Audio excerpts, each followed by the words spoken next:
Para mí es un gusto poder estar nuevamente con todos ustedes.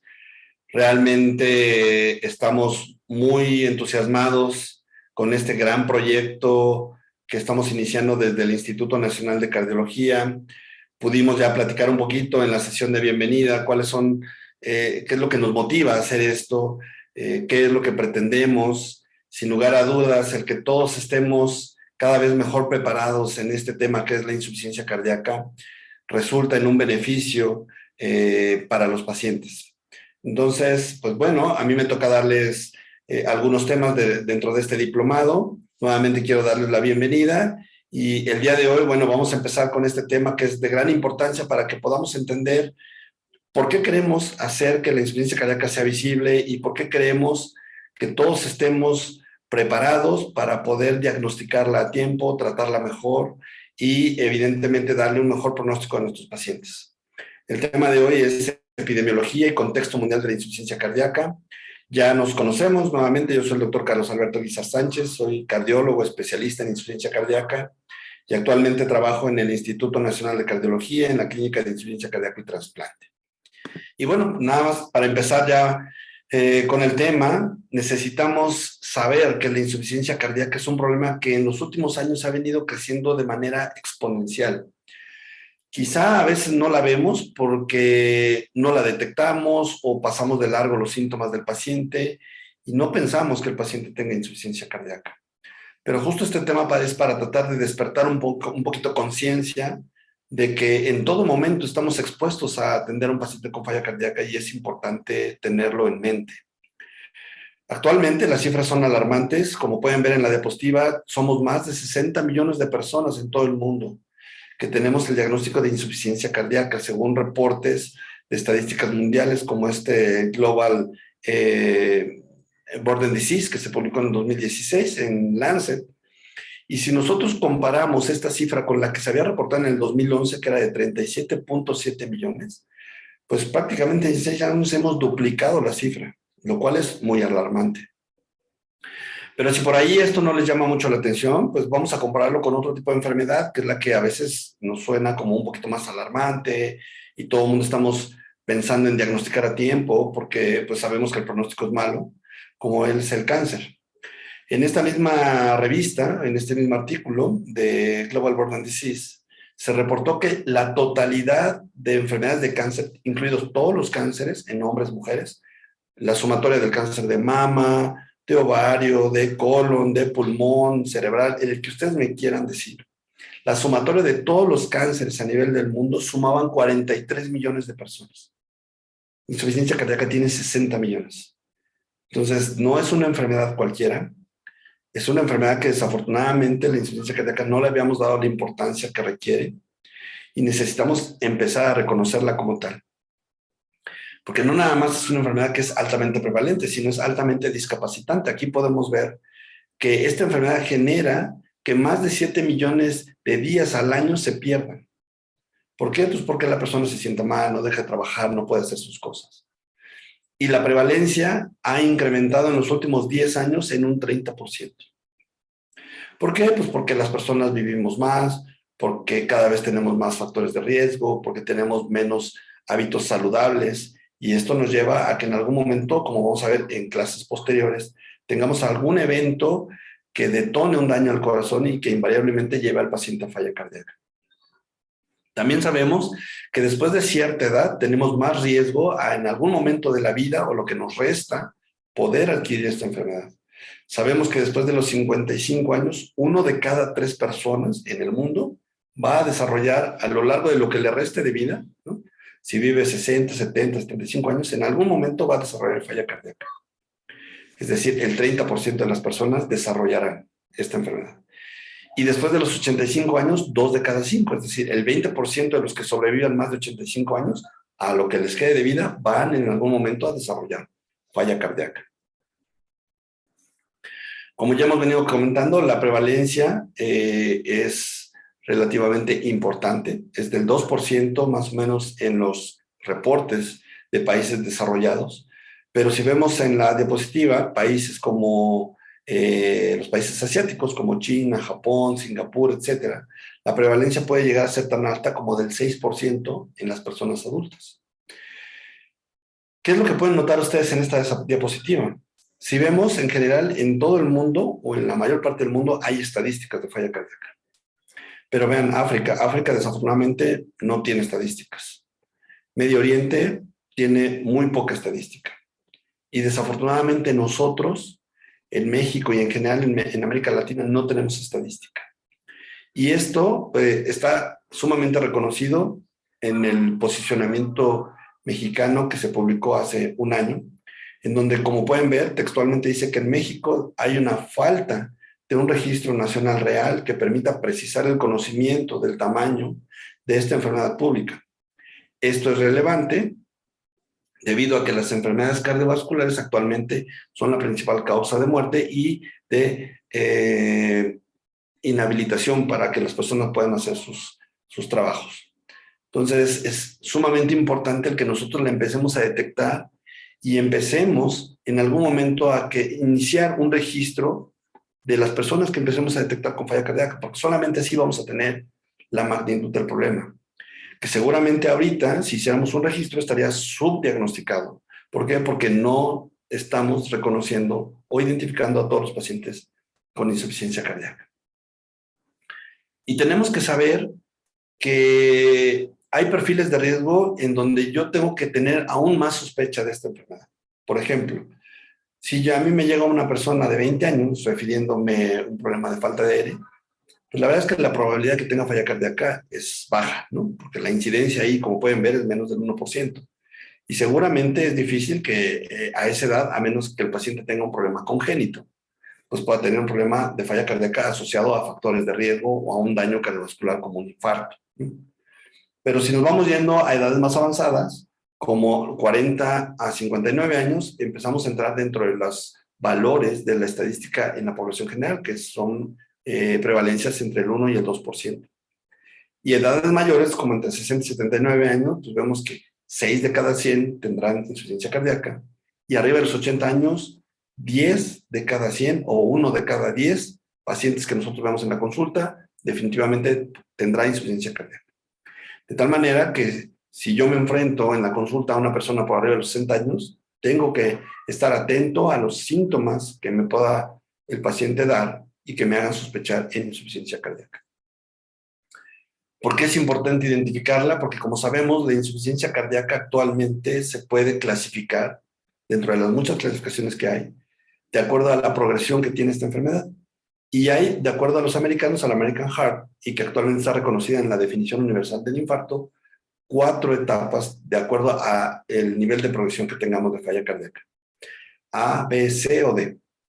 Las etapas A y B son etapas asintomáticas, es decir, como pueden ver en la gráfica, la etapa A implica a cualquier persona que tenga un factor de Aredo y que pueda llevarlo a que en algún momento el corazón tenga algún cambio en la función o en la estructura y que conforme pase el tiempo estos cambios se vayan acentuando hasta generar síntomas. Pero la etapa es a que cualquier persona que tenga hipertensión, diabetes, obesidad, enfermedad pulmonar, que tenga exposición a quimioterapéuticos, ¿no? En el escenario de un corazón sano, pero que está sana. La etapa B y asintomática, obviamente. La etapa B es cuando estos factores de riesgo ya empiezan a generar algún cambio, ya sea en la estructura o en la función del corazón, pero que gracias a mecanismos iniciales contrarreguladores, que también lo vamos a ver en una clase más adelante, hacen que el paciente pueda seguir funcionando sin generar síntomas a pesar de estos cambios.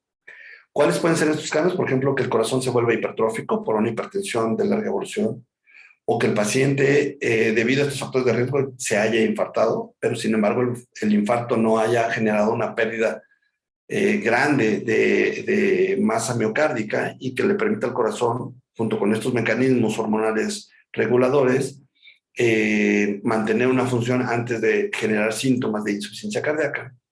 El paciente empieza a generar una valvulopatía, como una estenosis mitral, una estenosis aórtica, que el paciente, producto de la diabetes, empiece a tener problemas en la relajación, la disfunción diastólica, como puede ser en la diabetes o en la misma hipertensión. Pero todavía en esta etapa el paciente está asintomático. Porque esto es muy importante, porque veamos si lo extrapolamos con respecto a lo que se publica en los registros internacionales, ¿no? En donde estas dos etapas implican más o menos el 50% de una población adulta mayor de 45 años, pues en México estaríamos hablando que cerca de 19 millones de personas estarían en esta etapa. Imagínense si nosotros no hacemos una buena prevención, no controlamos los factores de riesgo, pues estos 19 millones de personas se nos van a volver sintomáticas y entonces va a generar un verdadero caos en los sistemas de salud.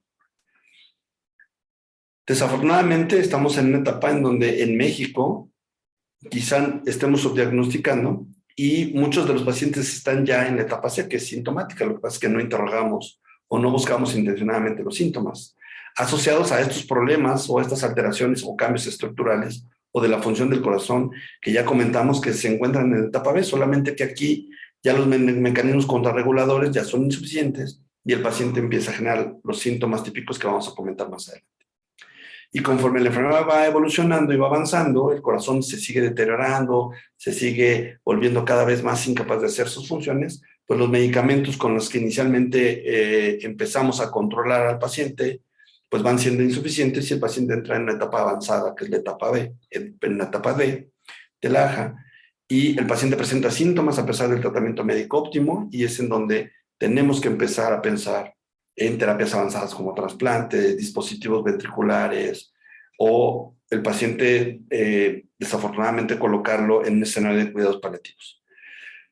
Pero si analizamos por grupos la cantidad de pacientes que están en cada uno de ellos, pues la etapa D es la minoría, 700,000, y aún así serían muchísimos en México. La etapa sintomática son muchos, 4.2 millones. ¿Dónde están? Seguro sí están, pero no los estamos identificando. Pero vuelvo a repetir, lo más importante, 20 millones de mexicanos a los cuales todavía podemos incidir en controlar bien los factores de riesgo y evitar que lleguen a una situación sintomática. Tenemos que empezar a reconocer que la insuficiencia cardíaca no nada más es el chip que nos metieron en la escuela de medicina, que es aquel corazón dilatado y que tiene función bajita. Hay otro fenotipo de insuficiencia cardíaca que es el corazón hipertrófico, chiquito y que no tiene capacidad de distenderse.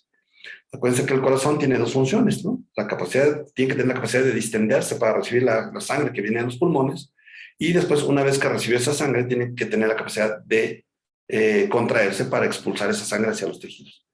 Entonces, cuando estamos en un fenotipo en donde el problema no es contracción, sino es alteración de la distensibilidad, a eso le llamamos a un paciente que tiene insuficiencia cardíaca con fracción de eyección o función sistólica, función de contracción conservada, arriba de 50%.